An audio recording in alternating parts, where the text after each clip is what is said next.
Hello and welcome back to Educator. In this lecture, we're going over the big words. Now, before we get into this actual lesson matter, it's very important that we understand why do we have to understand big words at all. Well, the first reason is this. Areas of specialization have their own special vocabulary. So if I'm going to talk about something like literature, I'm going to talk about the denouement. I'm going to talk about allegory. I'm going to talk about simile. If I'm talking about science, I'm going to talk about hypothesis and theory. Guess what? They don't mean the same thing. And if I can understand both those two technical big words, maybe I can understand this other one called paradigm. Maybe I'm taking one of the computer science courses here at Educator, and I need to understand what an object is, what a packet is, what an algorithm is. These are all specialized words that will take time to understand. Another big reason for understanding specialized words and big words is for questions like this one right here. Let's look at it together. While traveling, the tourist blank the ticket broker over a disagreement with a blank fee. So I have a couple options here. I maybe am thinking challenge and exhortive, maybe confided and superlative, maybe I mean lauded and contractual, maybe exhorted and customary. Are any of these words right here words that you've never seen before? Maybe you've never heard of superlative before? Or maybe you don't understand what lauded means? If you understood what these words mean, the right answer would jump right out at you. But if you don't, then you have to use certain tricks. Of course, it's always good to just have a great big vocabulary so that you can answer the 20 questions on your timed test like this very quickly and move on to the next thing. Now, when we're reading and we run across a big word, there's a couple intuitive knee-jerk reactions that everybody has.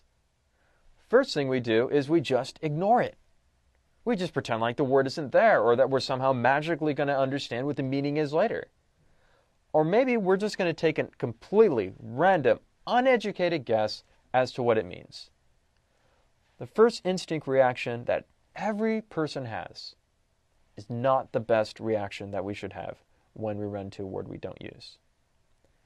If we do run into a word that we don't know, here's what we should do.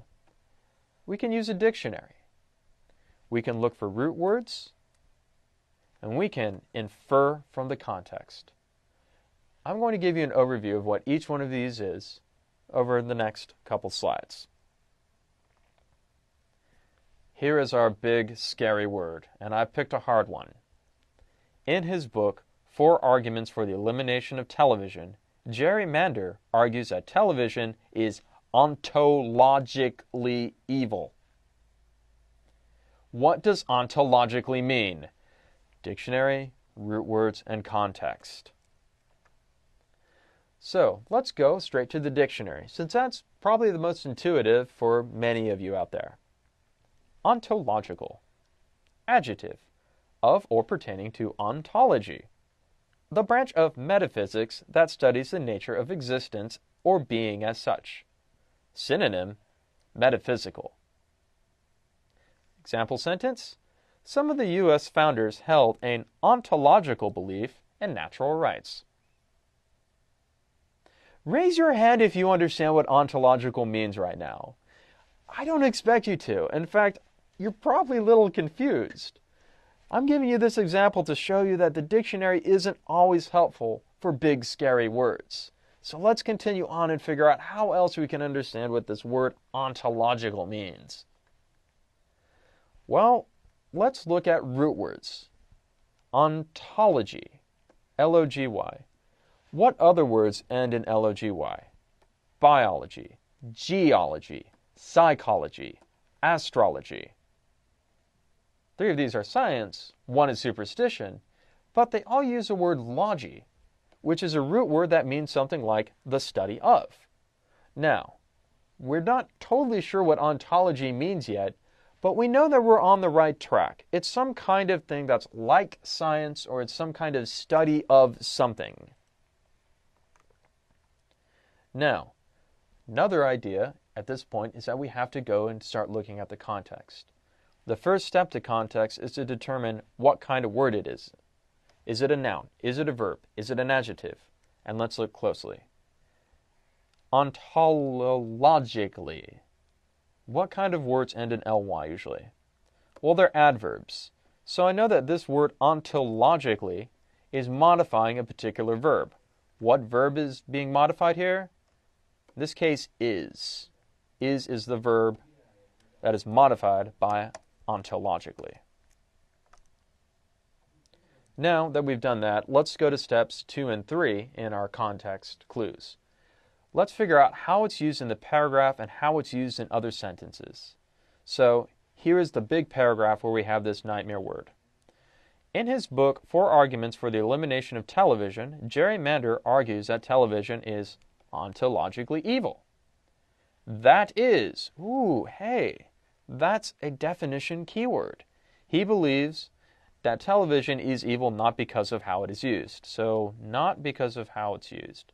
What is on it, or its effects on people.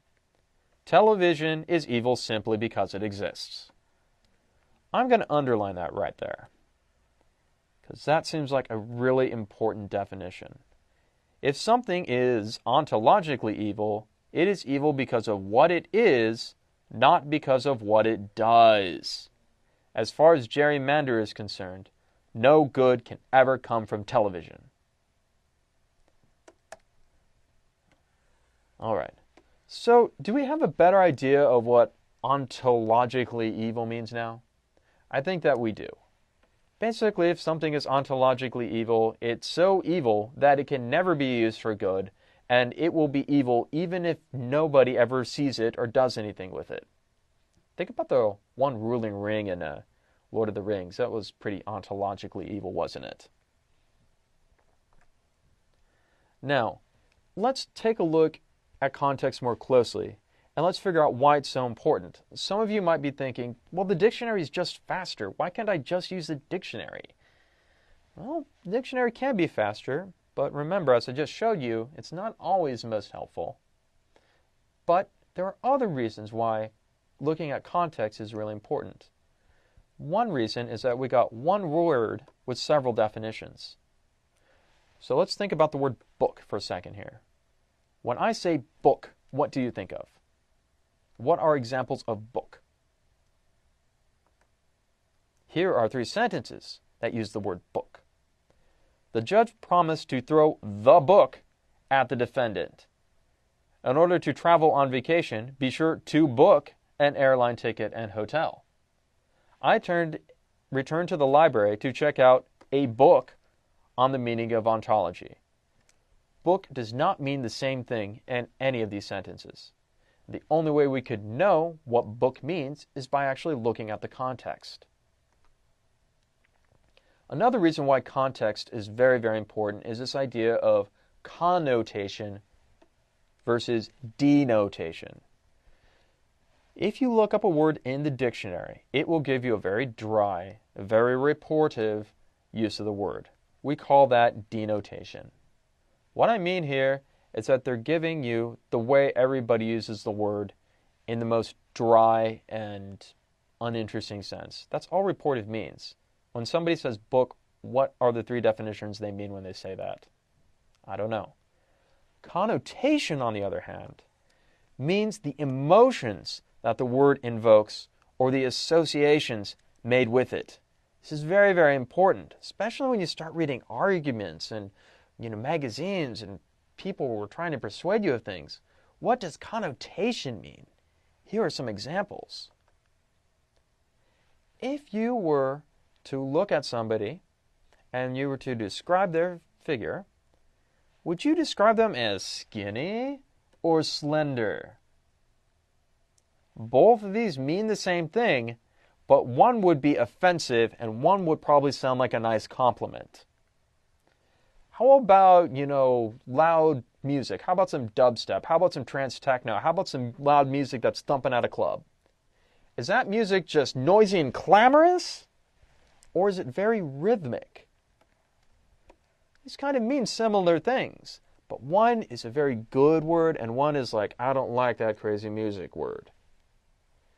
What if you got into a very, very tiny car that's a Mini Cooper, or you're just entering a small house, or something similar to that, or a nice, dorm apartment or a studio apartment for the first time after college, and it's 8 feet by 8 feet. You describe that kind of environment as very cozy, like, wrapping yourself in a blanket, or cramped, like it's a really crowded bus. Well, they both kind of mean the same thing, kind of small space. But one is a very comforting word, and cramped is just the most uncomfortable thing you can think of. What if you know somebody who wakes up at 6 in the morning on the dot, does a jog, at 8 o'clock they eat breakfast, at 9 o'clock they start studying, and they do that 5 days a week every summer in order to get a good grade and get on the track team next year? Would you describe that person as, wow, you are one wonderfully disciplined individual? Or would you say to that person, man, I'd love to have some fun with you, but you are way too rigid of a person? Well, they both kind of mean the same thing. One is a nice compliment to someone's hard work. The other is making a comment about how inflexible they are. This is a difference between denotation and connotation. Now, let's wrap up. If you got a big word, don't despair. What is the best way to increase your reading ability and your understanding of these? Turn to context first. If you don't know what a word is, give it a big circle with your pen, keep reading, and circle it every other time you see it.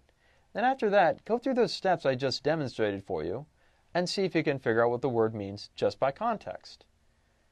Also, pay attention to those root words. We'll be going over some root words, and I'll give you all kinds of examples that will help you identify the definition of a word. If all else fails, go straight to the dictionary.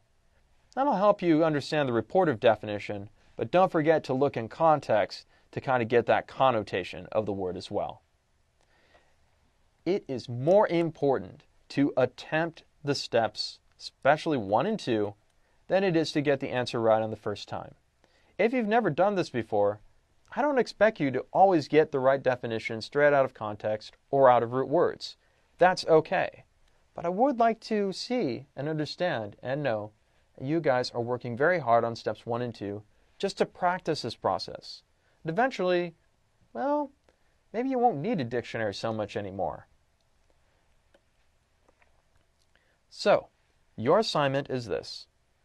On educator.com, I'd like you to read the paragraphs and look at the bold-faced vocab word.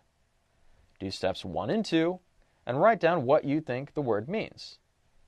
After that, check the dictionary. Write out your own sentence with that word. Do that for every paragraph in the assignment. Go nuts and have fun and keep using Educator.